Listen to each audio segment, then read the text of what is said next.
إن الحمد لله نحمده ونستعينه ونستهديه ونستغفره ونعوذ بالله من شرور أنفسنا وسيئات أعمالنا. من يهده الله فلا مضل له ومن يضلل فلا هادي له. أشهد أن لا إله إلا الله وحده لا شريك له وأشهد أن محمدا عبده ورسوله صلى الله عليه وعلى آله وصحبه أجمعين. وبعد. اللهم لا سهل إلا ما جعلته سهلا وأنت تجعل الحزن إذا شئت سهلا. ربي يسر ولا تعسر. لا حول ولا قوة إلا بالله. نقول بالله التوفيق. Kita masih lagi dalam adab al-ishrah, yakni pergaulan dalam rumah tangga. Muka surat 254. Kata Syekh di sini, hafizahullah, adil terhadap para isteri. Jika seorang itu dia memiliki isteri dia lebih daripada satu lah. Jika suami memiliki isteri lebih dari satu, maka wajib baginya berlaku adil di antara para isteri, sebagaimana lazimnya seperti nafkah, pakaian dan tempat tinggal. Di samping itu, suami tidak boleh condong kepada salah seorang di antara mereka dengan menghilangkan hak isteri yang lain. Sebab jika lebih mencintai salah seorang isterinya serta meremehkan hak isteri yang lain, maka ia akan menjadikannya terkatung-katung. Ada sebuah hadis, hadis riwayat Abu Dawud rahimahullah, hadis Aisyah radhiyallahu anha, kana Rasulullah sallallahu alaihi wasallam yuqassim atau yaqsimu fayadilu. Nabi sallallahu membagikan di antara isteri-isterinya, maka baginda berlaku adil. Wa yaqul, dan Nabi bersabda, Nabi berkata, Allahumma hadza qasami fima amliku. Ya Allah, inilah dia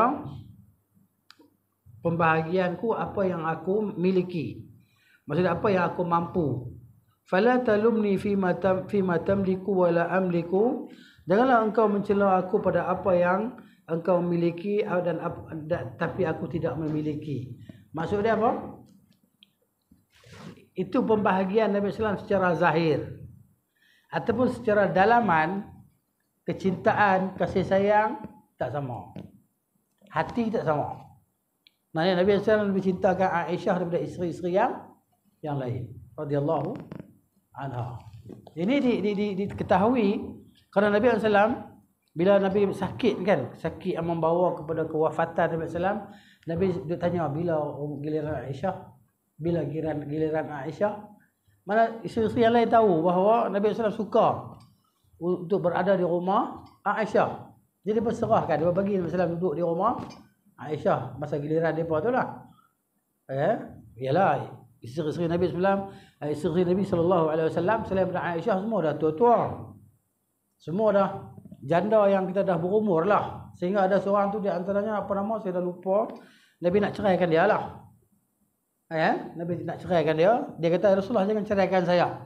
Giliran saya bagi pada Aisyah. Sebab apa? Sebab dia nak jadi isteri Nabi sallallahu dunia dan akhirat. Nabi tak ceraikan dia. Siapa nama dia? Lupa dah. Siapa ingat? Tak apa. Tapi itulah dia yang berlaku lah. Itu yang berlaku. Jadi kita Rasulullah bahagian saya bagi pada Aisyah. Baik. Jadi itu sebab Nabi doa, ya Allah, inilah apa yang aku mampu bagilah. Perbahagian secara zahir. Sebab Nabi SAW berkahwin semua adalah dengan perintah Allah, bukan dengan kehendak dia. Jadi Nabi lakukan yang terbaik lah, melaksanakan perintah Allah. Kahwin dengan kawan ni semua wahyu, perintah. Bukan kerana dia nak tak. Itu. Jadi bila Allah perintahkan, itulah dia perbuatan Nabi sallallahu alaihi wasallam.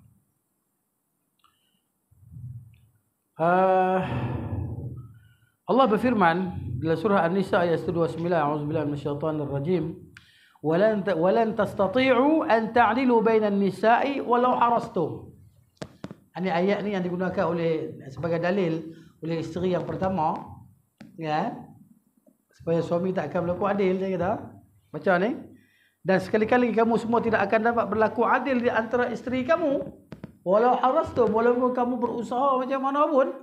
Ini isteri pertama, gunakan ayat ni sebagai dalil tak mau bagi suami dia kahwin lain. Kan?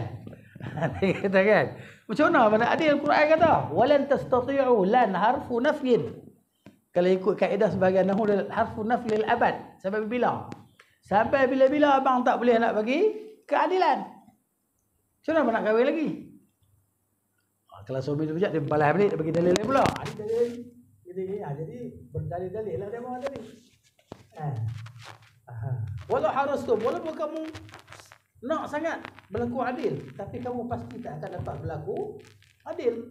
Jadi kalau macam tu, Allah kata, fala tamilu kullal mail. Maka janganlah kamu terlalu cenderung kepada yang kamu cintai. Fatadharuha kal mu'allaqah, sehingga kamu biarkan yang lain itu tergantung-gantung. Maksudnya gantung tidak bertali macam itulah. Atau buat tak indah ya. Duduk di isteri, rumah isteri ni, rumah isteri tu tak kira. Tak peduli lah. Ada orang yang perangai macam tu. Kerana kejahilan lah kan. Kejahilan. Itulah dia. Dia bukan senang lah nak isteri banyak ni. Tapi kalau orang boleh, ada orang yang boleh, ada yang tak boleh. Tapi yang boleh sikit sangat lah. Yang majoriti tak boleh lah, tak mampu lah. Jadi kemampuan dia tengok daripada berbagai sudut lah. Sudut pembahagian, itu yang paling utama lah. Ada orang dia kaya raya tapi dia tak, kan? Dia tak boleh, tak boleh buat. Sebab jiwa dia tak, dia kena jadi macam hati kering. Bukan senang nak kering hati ni kan. Sebab tu kita tengok para ulama kebanyakannya isteri pun seorang lah. Pasal apa? Pasal dia sibuk.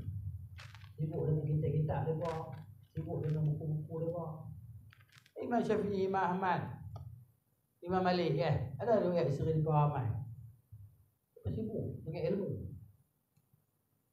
Dia ada baca, ada tulis jilid buku tulis tu. Bukan dia duduk tidur aja dia bang. Tidur mungkin sejam 2 jam ulama ni kan. Kadang tidur atas kerusi je, tidur atas buku. Macam tu.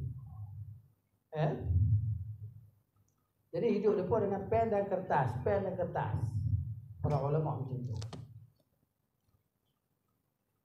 Rasulullah SAW telah memperingatkan para suami yang tidak berlaku adil di antara para isteri dalam sabda beliau, "Idza kana 'inda ar-rajul imra'atani falam ya'dil bainahuma, jaa'a yaumul qiyamati wa shiqqu saqitun."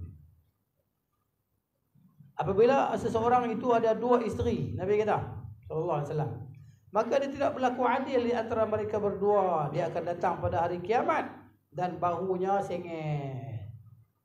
Syiq ni sebelah, saqit jatuh. Jadi macam tu, sengit. Tak kata ni tak orang tak adil di antara isteri dia. Bukan senang.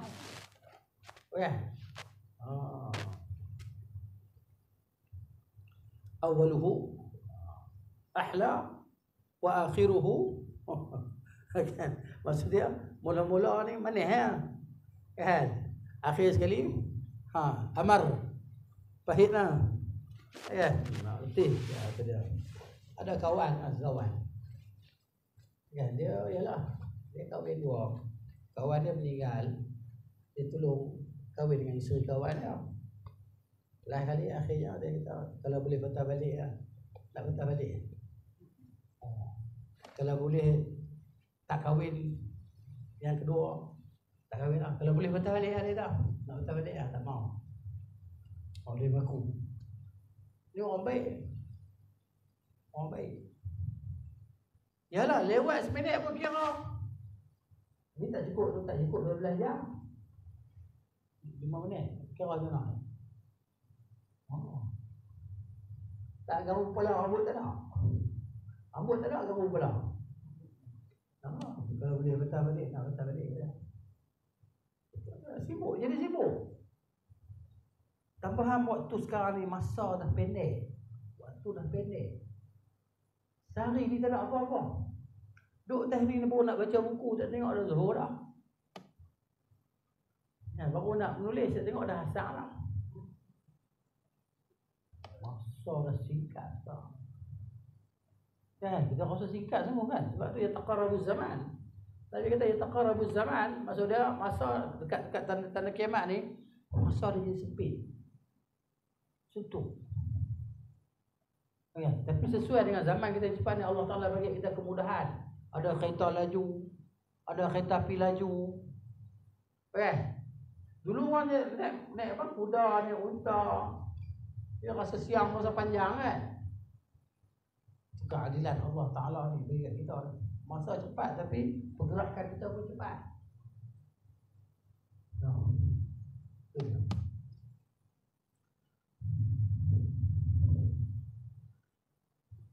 Sebab tu orang tak berani buat kerja ni sebab takut sengit sebelah. Dunia tak nampak, akhirat esok nampak. Hari kiamat, sengit. Kalau orang yang mengetahui lah.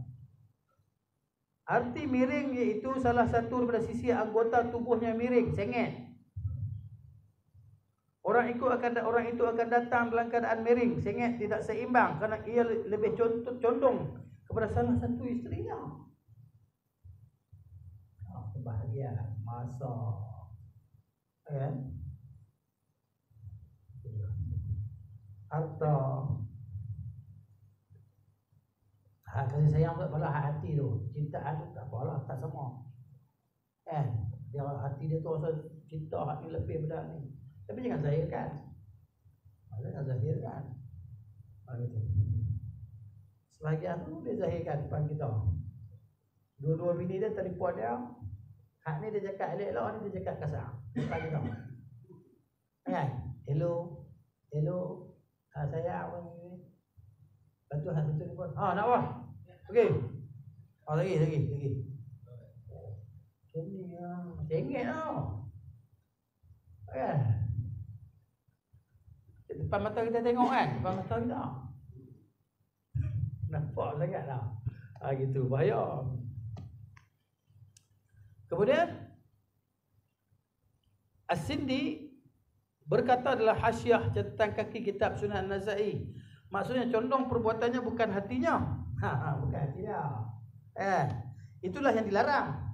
Sebagaimana firman Allah Ta'ala, "Fala tamilu kullal mail", maka janganlah kamu terlalu cenderung kepada yang kamu cintai. Yakni dengan menggabungkan condongan hati kepada sikap. Pergi kepada sikap. Itu tak boleh.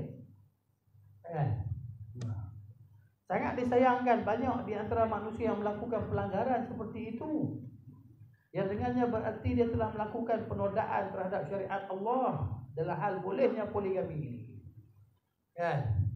Orang-orang bodoh dan musuh-musuh syariat menjadikan pelanggaran tersebut sebagai alasan untuk melarang dan menyudutkan hikmah poligami. Satu ekstrim pula. Ini ekstrim macam ni. Ini ekstrim macam ni, ifrat dan tafrid, al-ghulu. Ini ghulu dalam nak poligami, tapi tak kira batasan syariat. Hak ni ghulu dalam menentang poligami pula. Hak ni tercelah, hak ni pun tercelah. Dia kena wasatiyah, adil tengah. Sampai kita katakan yang di Selangor ke mana lah yang ada sampai apa? Nak kena isi borang terbahari, nak poligami. Saya tahu abang kita, kawan kita, Abang Zaidi dah kan. Dia nak kahwin memang. Bini dia bagi. Bini dia kata poligami bagi. Jadi bini dia kena sign terbahari ya tak? Bini dia kena sign. Bini sign.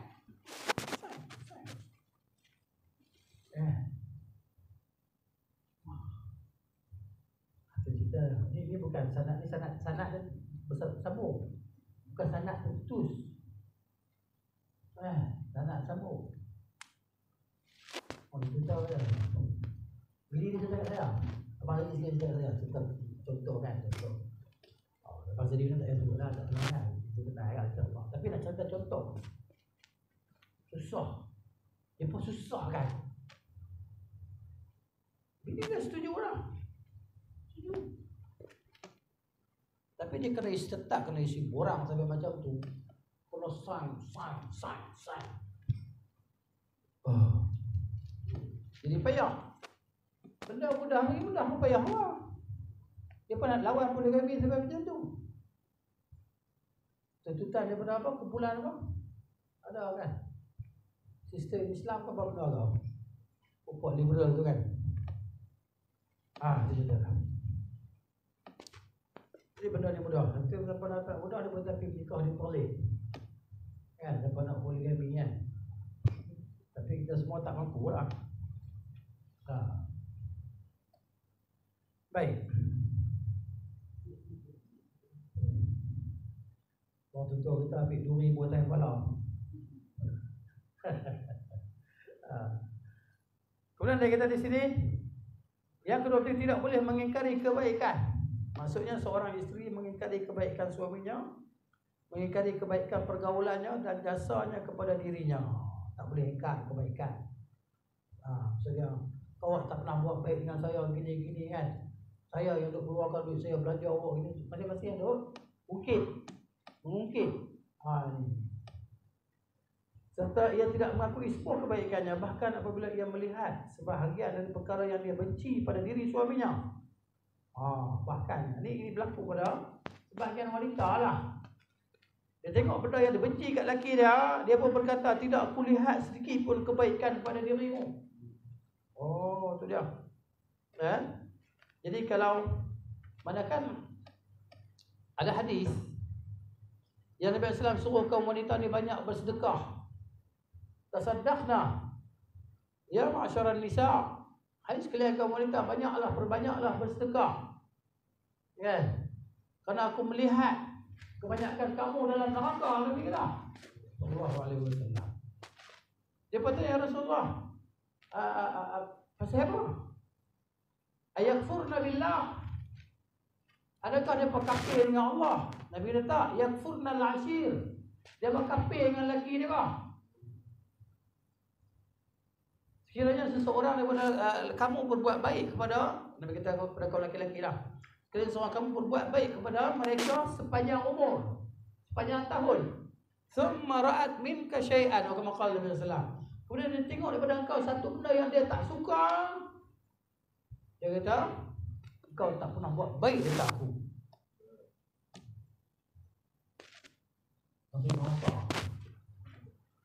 Jadi kafarah dia apa dia? Banyakkan sedekah. Kaum wanita ni kenapa banyak sedekah? Sebab mereka ni kafir dengan lelaki. Yakfurnal ashir, kufur dengan para suami.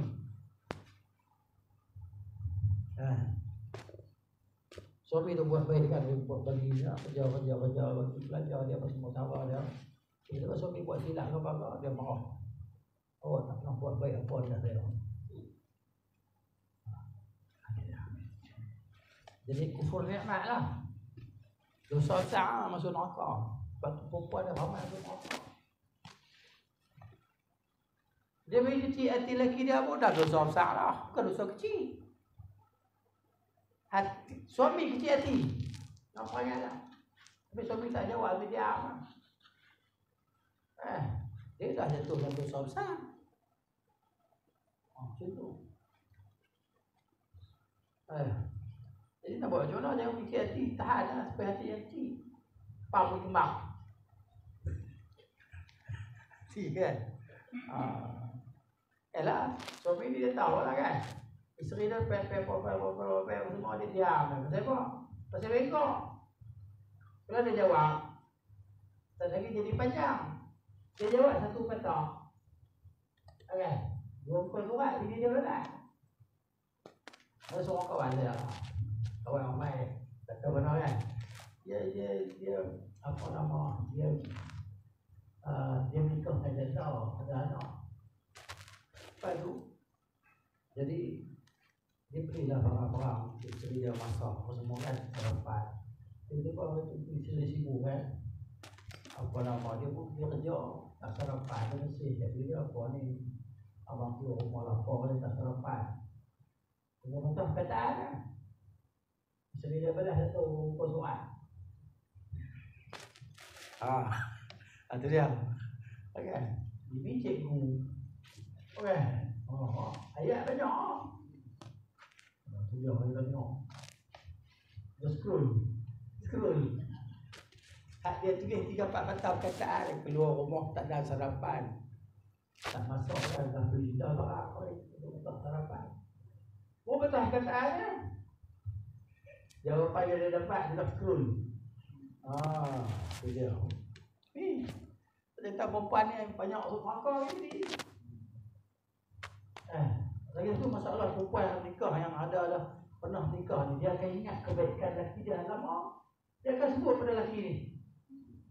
Satu lagi dosa. Tak ada kaitan dengan kawan tu. Hak lelaki pertama tak ada kaitan dengan dia lah. Dia sebut kebaikan lelaki pertama ni lepas lelaki yang kedua ni. Jadi kawan tu hati jadi kecil dan sebagainya. Boleh dosa.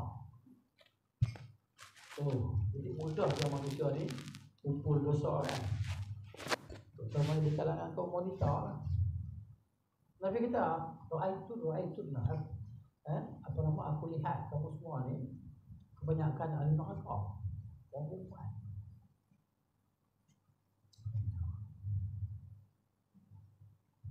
Dia punya apa? Nak imbang dia berapa? Kebanyakan sedekah.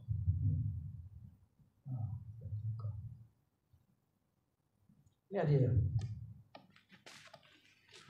Kemudian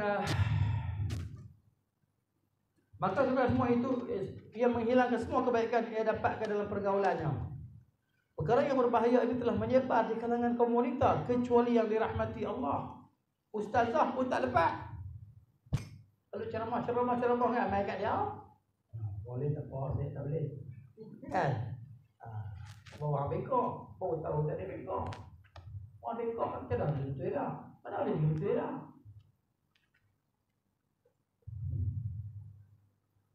Hal ini sangatlah buruk, bahkan dapat menyebabkan pelakunya masuk neraka. Sesungguhnya Nabi SAW telah bersabda kepada wanita-wanita yang telah memberi dan setelah memberi peringatan kepada mereka, tasaddaqna. Nabi kata bersedekahlah dah tadi. Fa inna aktsarakunna hatabu jahannam. Kerana kebanyakan kamu, Nabi kata, kaum wanita adalah bahan bakar api neraka. Hatab ni kayu. Maksud bahan bakaran. Harum nampak nyala api neraka tu. Neraka ni dia ada bahan bakar dia. Bahan bakar dia manusia, jin dan betul-betul berhala ni. Itu bahan bakar dia. Bila ada bahan bakar dia tak padam lah. Kan orang neraka ni, kullama nadijat juluduhum, setiap mana kulit depa masak cair, badalnahum juludan ghairaha, kami tukar dengan kulit yang lain, liyadhuqul azab, untuk mereka merasai azab sentiasa abadan lah, selama-lama. Faqamat imra'atun faqalat lima. Bangun seorang perempuan, dia kata, kenapa? Lima ni kenapa? Lima ni maknanya kenapa? Lam mim maknanya kenapa?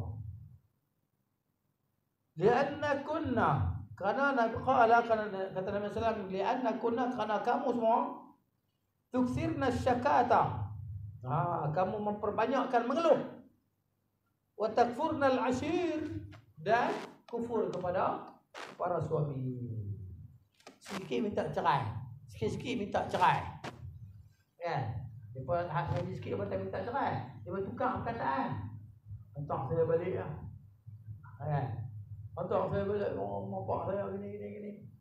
Itu dia tak minta cerai, tapi perkataan tak minta cerai. Mana dia minta cerai? Kan? Itulah cerita dia. Dalam riwayat lain Nabi SAW bersabda, ya ma'syaran nisa'i tasaddaqna, hai sekalian kaum wanita bersedekahlah. Fa inni ra'aitukunna, sesungguhnya aku melihat kebanyakan kamu, aksara ahli nar, kebanyakan melihat kamu semua kebanyakan adalah ahli neraka. Faqulna, maka mereka berkata, wa bima, dan kenapa? Wa dzalika, wa bima dzalika, kenapa boleh jadi macam tu? Ya Rasulullah, fala qala, kata Rasulullah, tuksirna al-la'an, kamu membanyakkan laknat, wa takfurna al-ashir, dan melaknat kebaikan para suami. kufur terhadap kebaikan para suami. Mengingkarilah. Nabi juga SAW bersabda, wa ra'aitun nara, dan aku telah melihat neraka. Falam araka al-yawmi manzaran qattu. Aku tak pernah tengok pemandangan seperti mana aku lihat hari ini. Wa ra'aitu aktsara ahlihan nisa. Aku lihat kebanyakan ahli neraka ni kaum wanita. Qalu, mereka berkata, ini para sahabat radhiyallahu anhum, lima ya Rasulullah, kenapa ya Rasulullah? Qala bi kufrin fi kufrihinna, dengan sebab kekufuran mereka, kata Nabi sallallahu alaihi wasallam. Qila, dikatakan, ditanya, yakfurna billah, adakah mereka kufur dengan Allah? Qala yakfurna al-ashir, kata Nabi sallallahu alaihi wasallam, mereka kufur terhadap suami mereka, ingkar terhadap suami, kufur nikmat lah. Wa yakfurna al-ihsan, dan mereka mengingkari kebaikan para suami.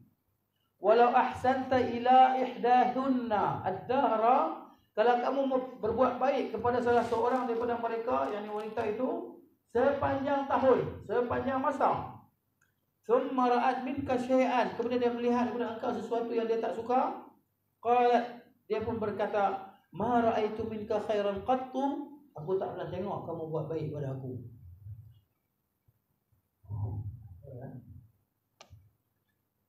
Dia orang perempuan dia pun kena dengar, suruh dia membaca. Nak suruh dia membaca, dia pun tak baca, dia suruh buka. Baca tak nak dengar, letih ha. Kan, saya baca-baca dah tak ni dah, sampai kat perengah ni letih. Suruh baca tak? Suruh bini baca. Baca kuat-kuat. Kan, saya nak berehat kan, nak dengar kan. Tidak, kita dah baca sendiri buku kan. Main dia baca kan. Cuba sikit. Saya nak dengar. Sampai tadi gagak. Sampai tadi dia bawa gagak, aku boleh skip. Bukan lagi dia tahu bukan surat mana. Pasal apa lagau tu lagi dia kata. Mana awak tahu awak dah baca dah. Tak, saya lupa. Aduh, pandai-pandai diri lah. Suruh dia pun baca. Bagi dia pun tahu. Hak suami tadi. Kadang dia memang tahu pun. Dia pun tahu hak suami tu, tapi tu dah nafsu, syaitan, kan? Nabi menjadikan keingkaran isteri terhadap kebaikan suami sebagai penyebab ia masuk neraka. Penyebab masuk neraka. Perempuan ni nak masuk syurga pun mudah, nak masuk neraka pun mudah, dua-dua mudah. Senang. Tak masuk syurga, dia beriman dengan Allah Ta'ala, dia tunaikan segala kewajipan, sembahyang 5 waktu, taat pada suami, masuk syurga. Taat pada suami. Nak masuk neraka, kan? Jela lidah kat lelaki, cukup lah. Kan? Tunjuk penumbuk kat lelaki, ni hang kenal. Kan? Mudah kan? Walaupun dia sembahyang, walaupun dia puasa, walaupun dia tutup aurat, tunjuk tapak kaki kat lelaki.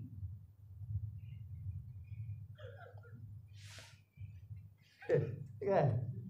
Mudah lah. Saya pernah tengok bini dia terkah, lelaki tu terkah. Dekat dia buat post lah, dekat teman tu lama je, 13 tahun lah. Bini dia muda lagi, lelaki dia tak lah. Nak ingat lagi, kejut tengah agak mulut saya tu. Naik pelatang saya, bini dia bawa kereta. Kira orang pencin lah. Tapi nampak bini tu buat lelaki dia tak pernah larat jalan lah. Dia terkering, tak tahu pun lelaki dia dengar tak dengar kan. Tapi terkejut, kelak elok tak ada, kering dia elok kita tengok. Kalau pergi ikut jadi kan, macam mana? Terkering lagi tu. Pakai tudung elok lah makcik tu. Dia tahu, ni calon dia nak kau. Kan? Macam tu. Sebab tu Nabi kata, dunia mata'un. Dunia ni adalah keseronokan. Kan? Wa khairu mata'id dunia, sebaik keseronokan dunia ni al-mar'ah as-salihah, isteri yang soleh.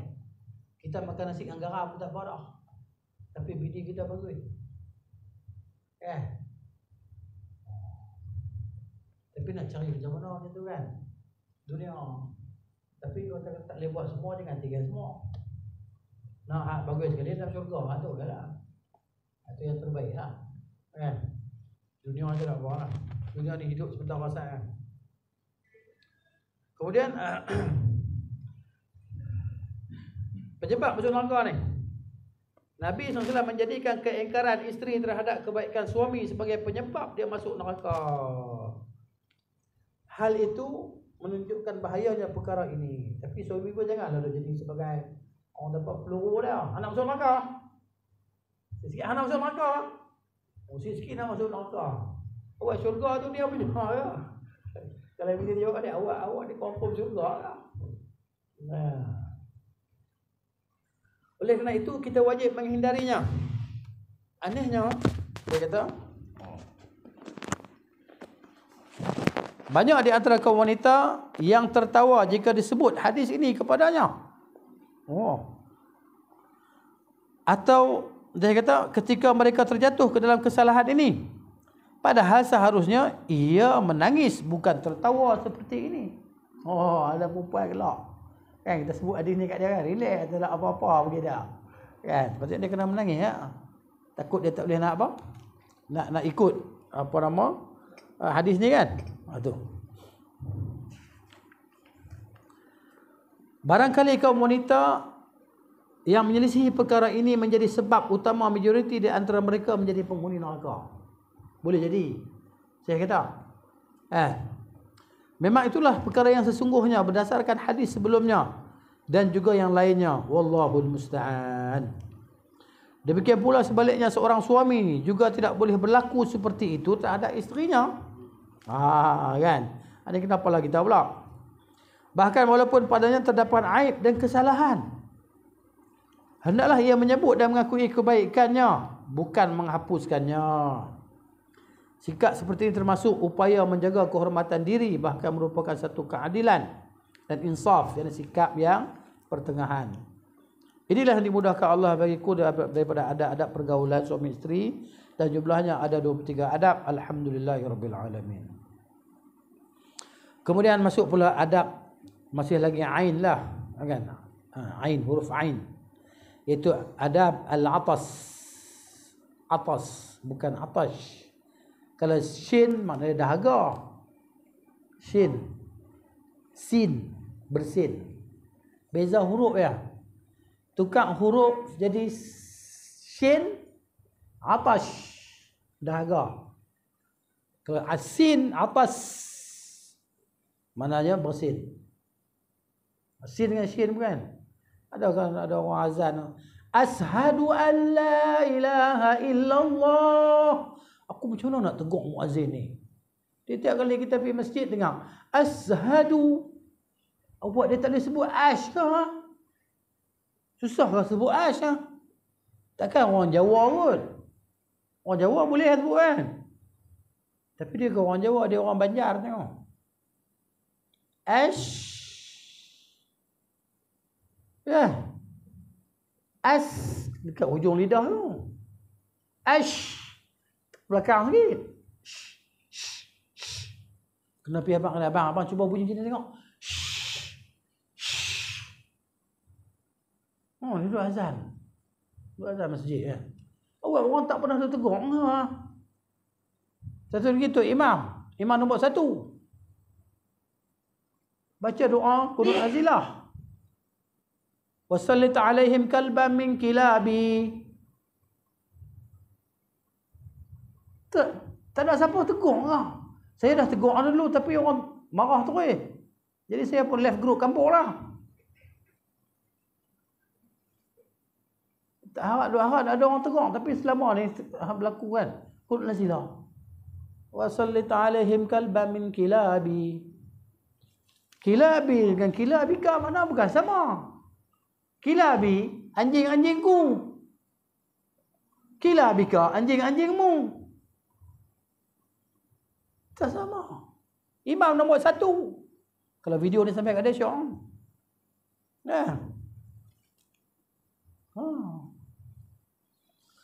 Pasal tiap-tiap kali semayang tengok tu bukan mana ni, bukan dia tersilap lah, memang dia sengaja, dia hafal salah. Salah hafal.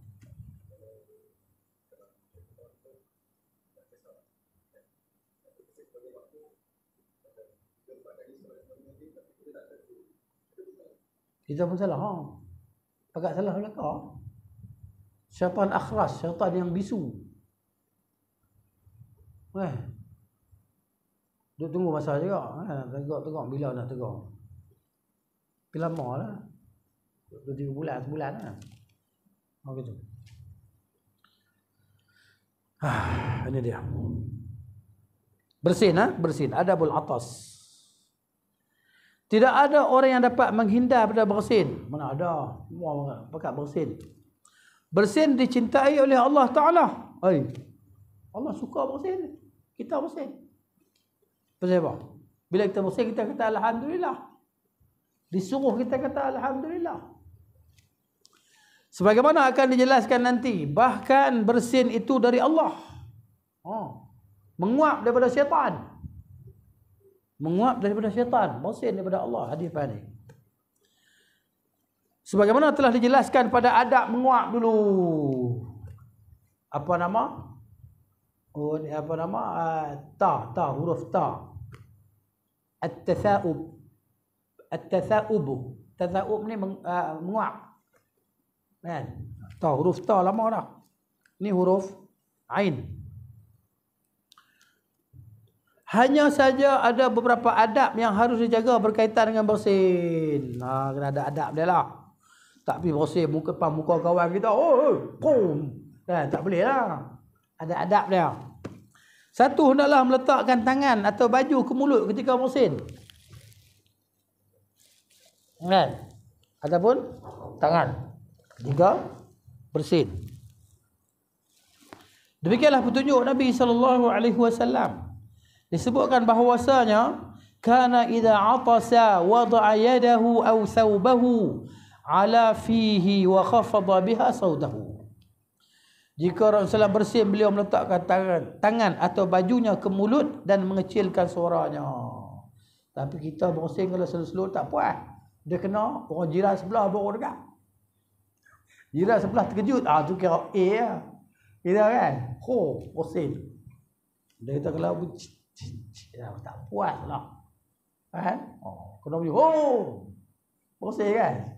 Hak duduk di ruang tamu tu, orang dapat boleh terkejut dah. Itu dia. Tapi kena rendahkan suara bersih ni. Hikmahnya, kadang-kala orang yang bersih mengeluarkan air liur dari mulut sehingga dapat mengganggu orang yang berada di sebelahnya, atau menjadi penyebab tersebarnya penyakit dengan izin Allah. Maka tidaklah layak bagi seseorang menyakiti saudaranya atau membuat mereka menjauh. Sungguhnya sebaik-baik petunjuk adalah petunjuk Muhammad sallallahu alaihi wasallam. Tutup mulut ketika nak bersin dan kecilkan suara. Yang kedua, mengecilkan suara ketika bersin. Berdasarkan contoh daripada Nabi sallallahu alaihi wasallam sebagaimana disebutkan pada hadis di atas. Rasulullah SAW juga bersabda, "Idza atasa ahadukum falyadha kaffaihi ala wajhi wal yakhfad sautahu." Apabila seseorang daripada kamu bersin, hendaklah diletakkan tangannya, kaffain dua ni. Kafun kaffaini. Kaffan. Dua kaf di muka dia. Dua. Nabi kata sallallahu alaihi wasallam di muka dia, wal yukhfid sautahu, rendahkan suara dia. Dapat pahala buat ni. Sebab apa? Amal dengan sunnah. Sunnah Nabi sallallahu alaihi wasallam. Sebab banyak orang yang merasa terganggu dengan kerasnya suara bersin. Ada baby duduk tidur dan sebagainya kan. Boleh terjaga dengan suara kita kan, berdekat dengan bersin tu. Yang ketiga, hendaklah seseorang memuji Allah setelah bersin. Sebahagian ahli kedoktoran menyebutkan bahawa bersin mungkin menjadi sebab yang membahayakan manusia, yakni dengan bersin yang mendadak tersebut, sehingga berpengaruh terhadap anatomi tubuh, bahkan dapat menyebabkan kematian. Seorang doktor Amerika telah masuk Islam beberapa tahun yang lalu setelah mengadakan penelitian terhadap banyak orang. Terungkaplah olehnya bahawa bersin dapat menyebabkan kematian mendadak. Itu dia. kebutaan mendadak, kelumpuhan, turunnya rahim pada wanita, dan akibat lainnya. Ada lebih daripada 15 kemudaratan yang dapat menimpa manusia disebabkan bersin. Akhirnya doktor pun mengetahui bahawa kerana itulah kaum muslimin memuji Rabbnya. Kemudian dia masuk Islam. Pasal bersin dia. Wah, nak bagi hidayah. Kan? Doktor kan, orang kafir dia masuk Islam macam cara. Ada buat kajian research, kajian baca Quran dan sebagainya. Duk kaji tentang apa mumia Firaun tu kan. Oh. Tengok, memang betul lah. Dia mati lemas lah. Orang Islam tahu lama dah, 1500-400 tahun lebih lah. Dia buat kajian sampai 10 tahun baru dapat keputusan. Mumia ni mati lemas.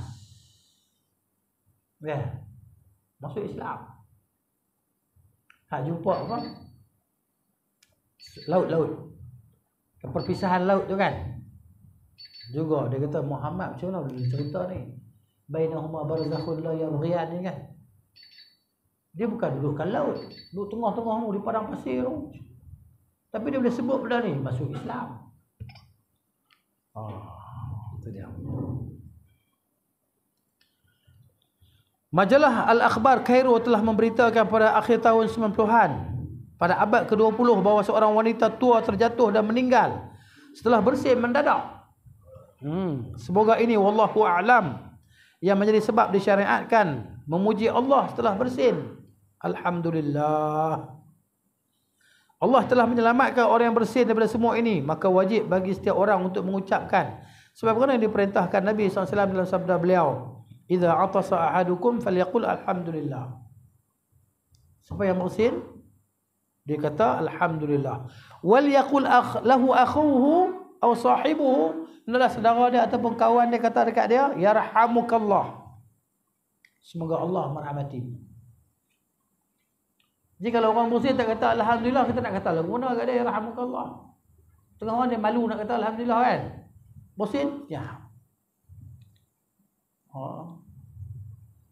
Jadi kita nak kena kata dia, "Weh, katalah alhamdulillah, aku boleh doa untuk orang. Yarhamukallah." Kuat bagi sebut, kuat bagi orang dengar. Alhamdulillah. Walaupun yarhamukallah. Dia pun jawab balik, "Yahdikumullah wa yuslihu balakum." Semoga Allah memberi petunjuk kepada kamu dan memperelokkan keadaan kamu. Dia jawab balik. Jadi maknanya dia bersin, kawan dia doakan untuk dia, dia doakan untuk kawan dia pula. Dia bersin kan? Bersin, dia kata alhamdulillah. Kawan dia kata yarhamukallah. Dia berkata balik, "Yahdikumullah wa yuslihu balakum." Semoga Allah merahmati kamu, memberi petunjuk kepada kamu dan memperelokkan keadaan kamu, bagi kesihatan yang baik kepada kamu. Baik. Yang keempatnya, menyaksikan nikmat Allah dan merasa bahawa dirinya baru sedikit mensyukurinya. Hendaknya seorang yang bersin memuji Allah Ta'ala dan merasakan dalam hatinya limpahan nikmat Allah Ta'ala yang telah menyelamatkan dia dari keburukan atau menghilangkan penyakit. Hendaklah ia merasa amat sedikit dalam mensyukuri nikmat Allah Ta'ala. Sementara nikmatnya tidak terhingga. Nikmat Allah Ta'ala ni kan, wa in ta'uddu ni'matallahi la tuhsuha. Kalau kamu nak kira nikmat Tuhan, kamu tak boleh nak kira. Banyak. Daripada segala sudut nikmat Tuhan pada kita. Pada individu ni, tidak pada semua lagi. Pada makhluk ni kan. Rahmat Allah Ta'ala kepada makhluk dia, kepada malaikat, kepada manusia, kepada jin, kepada haiwan, segala-galanya. Nikmat Allah ni. Allah kata, kalau kamu nak kira nikmat Allah, kamu tak boleh nak kira. Jadi kesyukuran yang kita sebut tu kan, sekarang kita mampu lah kan. Itu dia. Kemudian sebab tu bila kita berzikir, kita puji Allah. Kan Nabi SAW ni sebut yang jawami'ah, zikir yang padu lah, yang menyeluruh. Di antara dia, subhanallah wa bihamdi adada khalqi wa ridha nafsi wa zinata arshi wa midada kalimati. Zikir doa, zikir yang sangat hebat, meliputi subhanallah wa bihamdi. 3 kali Nabi baca kan. Sebenarnya Ummul Mukminin, sebenarnya Zainab sampai yang duduk di musalla dia sampai tengah hari kan, dia tunggu zikir. Nabi kata aku baca hari 3 ya. Subhanallah bihamdi. Segala puji, maha suci Allah dan segala kepujian baginya. Ada khalqi, sebilangan makhluk dia yang ada. Masya-Allah. Banyak orang makhluk Tuhan. Ada khalqi, sebilangan makhluk dia. Waridha nafsih, dan keredaan dirinya. Wazinata arsyih, dan setimbang arasnya. Tu banyak tu kita zikir. Subhanallah wa bihamdih tu maknanya banyak tu. Wazinata arsyih, setimbang arasnya. Macam mana? Aras Tuhan ni kan besar, makhluk Tuhan yang paling besar. Aras. Wa midada kalimatih, dan sebanyak tinta yang menulis kalimahnya. Banyak mana? Kalimah Allah ni tak terhitung. Oh, tu dia. Subhanallah wa bihamdihi yang kita ucap tu. 3 kali kita ucapkan. Sebanyak itu ucapan kita. Penyucian dan tasbih kita terhadap Allah Azza wa Jalla. Kemudian sementara nikmatnya tidak terhingga, hal ini akan melahirkan sikap tunduk kepada Allah, merendahkan diri dan pasrah di hadapannya. Kita kalau dapat hal ni, ya Masya Allah, kita boleh ada sikap tunduk pada Allah ni. Kalau ada hal ni, kita tak kisahlah dengan apa yang ada lah. Tak kisahlah dengan dunia kita ni. Kalau Tuhan bagi hal ni, Rasulullah SAW dapat benda ni, para sahabat dia pun wujudkan benda ni, Allah Ta'ala bagi dekat mereka. Rasa tunduk kepada Allah Ta'ala tadi, dan merendahkan diri kepada Allah, dan pasrah, berserah diri kepada Allah Ta'ala bulat-bulat. Tawakal. Tawakal maknanya dah usaha, tapi setakat yang mampu. Tak jadi pun tak kisah. Jadi alhamdulillah, tak jadi pun tak apa. Ala kulli hal. Kemudian membacakan tashmid atas orang bersin jika ia memuji Allah Ta'ala. Hendaknya orang yang bersama orang yang bersin mengucapkan yarhamukallah, sebagaimana yang disebutkan dalam hadis sebelumnya, dan yang lainnya. Orang yang bersin pun menjawabnya dengan mengucapkan yahdikumullah wa yuslihu balakum. Ini merupakan hak Muslim terhadap Muslim yang lain. Kita doakan dia.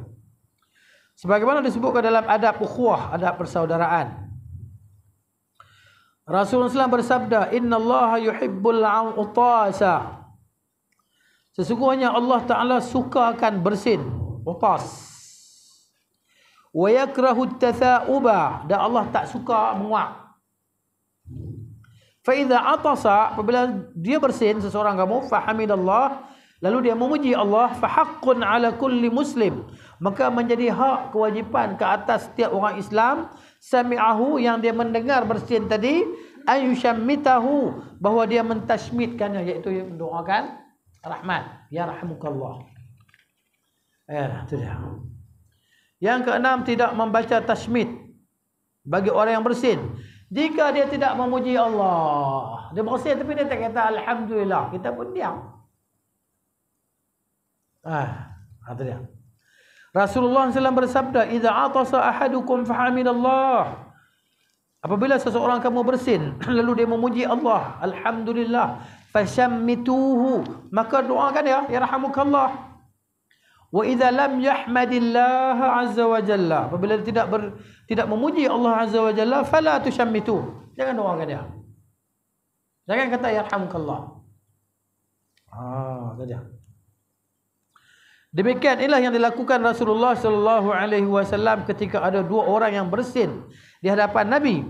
Beliau pun mendoakan salah seorang di antara keduanya dan tidak mendoakan yang lainnya. Maka orang yang tidak didoakan berkata, "Wahai Rasulullah, mengapa anda mendoakannya tetapi tidak mendoakanku?" Beliau bersabda, "Fulan ini memuji Allah, sedangkan engkau tidak memuji Allah." Sebahagian orang merasa malu melakukannya sehingga mereka mendoakan semua orang yang bersin walaupun orang tersebut tidak memuji Allah. Orang bersin pun tak kata Alhamdulillah. Malu. Sesungguhnya petunjuk Nabi lebih didahulukan daripada segala sesuatu dan kebenaran lebih besar daripada siapa pun. Maka dari itu janganlah malu melakukannya. Sebagai ulama berpendapat agar tetap mendoakan orang yang bersin walaupun ia tidak memuji Allah, jika ia termasuk orang-orang yang selalu memujinya jika bersin. Lupa ke apa, tak apalah. Misalnya juga apabila terlihat lisan atau bibirnya bergerak setelah bersin sehingga kita ni mengira dia memuji Allah. Akan tetapi yang terbaik adalah mengamalkan hadis sebelumnya. Jika tidak demikian, maka setiap orang yang bersin akan mengaku bahawa dia telah memuji Allah dengan perlahan. Wallahu a'lam. Kita dengar baru kita puji, kita tasmid dia. Kita dengar kita pun diam. Cakap kuat sikit. Sebutlah kuat sikit, alhamdulillah aku nak doa ni. Aku tak sebut tak boleh doa, tak boleh. Kata tak boleh. Nabi kata macam tu. Lagu tu lagu tu. Barang siapa yang bersin dan menggerakkan bibirnya namun kita belum mendengar suaranya ketika memuji Allah kerana bisu dan semacamnya. Dia bisu tak nak buat apa lah. Sementara kita meyakini bahawa dia telah memuji Allah, maka ia berhak untuk kita doakan. Sebaliknya jika kita tidak yakin bahawa dia memuji Allah, maka janganlah mendoakannya, mungkin ia lupa memuji Allah Ta'ala. Itulah cerita dia kan. Sampai bersin ni insya-Allah. Itulah dia yang ketujuhnya. Kita pergi sini lah. Tentang bersin. Kemudian buku ni sampai ya. Ya tu habis lah. Naam. Ya ni naam habis ya. Separuh lagi insya-Allah. Ya. Sama Osdung kan. Ada orang tu kita tak tahu dia bangun tidur tak bangun tidur dia bersin. Bangun dah. Okey. Kalau dia tidur dia tak bersin. Jaga dia bersin. Tapi itulah kita ni jangan pergi biasa. Bila kita biasa kan. Kita dah biasa jenis bersin jenis slow-slow tak boleh jenis kuat-kuat je kan. Dah biasa kan. Bersin kan. Jadi sunnah kita dah belajar. Rendahkan suara semampu mungkin. Bunyi macam ayam batuk lah. Ayam batuk macam mana? Okay. Tak kisah. Cumanya doakan untuk orang tu sekat 3 kali. Yalah yang bersin tadi kan. Yang sesama tu. Hal lebih tu Nabi kata dah sesama tu. Sekali, 2 kali, 3 kali. Tasmid dia. Alhamdulillah. Tapi kali keempat tu kita pun diam. Dia buat lah. Kita tak ada. Kan, sebab itu dah sesama dah tu. Itu ada hadis. Ada yang lain tentang ni lah. Ya. Ada. Ni. Ada nombor 8. Poin ke-8. Ada yang bawah kali ni. Poin 8. Itu jawapan dia tanya tadi lah. Apa dia?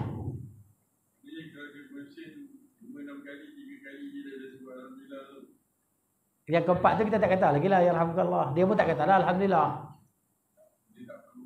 Tak perlu lah ni. Ada hadis nombor 8 tu.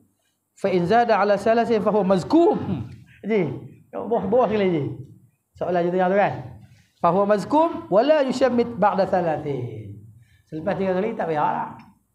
Dia pun tak kata alhamdulillah lah. Sekali, 2 kali, 3 kali kan. Yarhamukallah. Yarhamukallah. Yarhamukallah. 4 kali. Makan Panadol lah.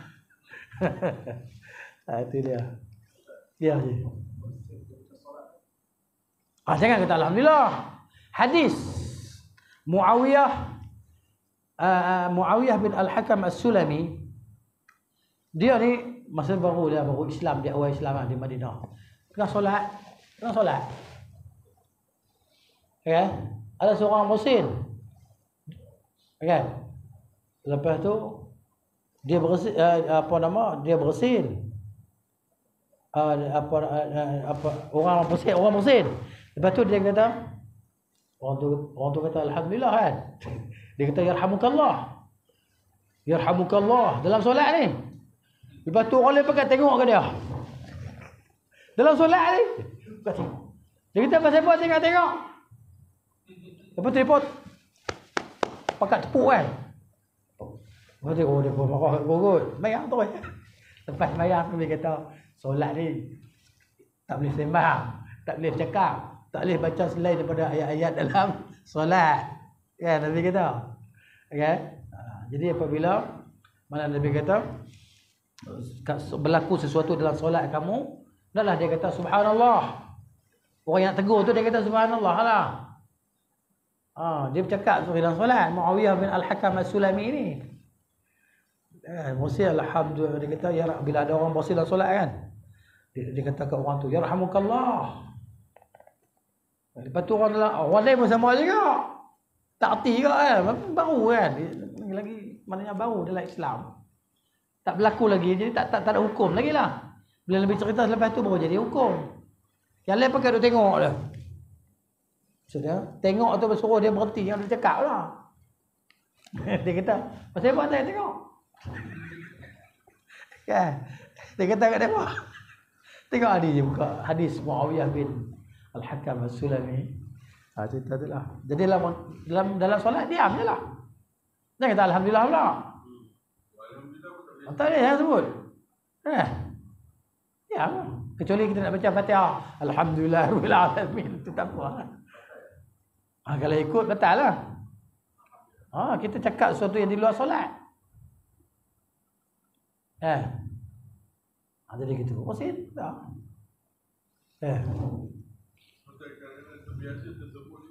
Ter lah. Apa je ter. Kan? Macam tertambah rukun lah. Kan? Ter. Gitu. Wallahu ta'ala alam bisawab. Sallallahu ala nabiyyina Muhammad wa ala alihi wa sahbihi. Subhanakallahumma wa bihamdika. Asyhadu an la ilaha illa anta astaghfiruka wa atubu ilaik. Assalamualaikum warahmatullahi wabarakatuh.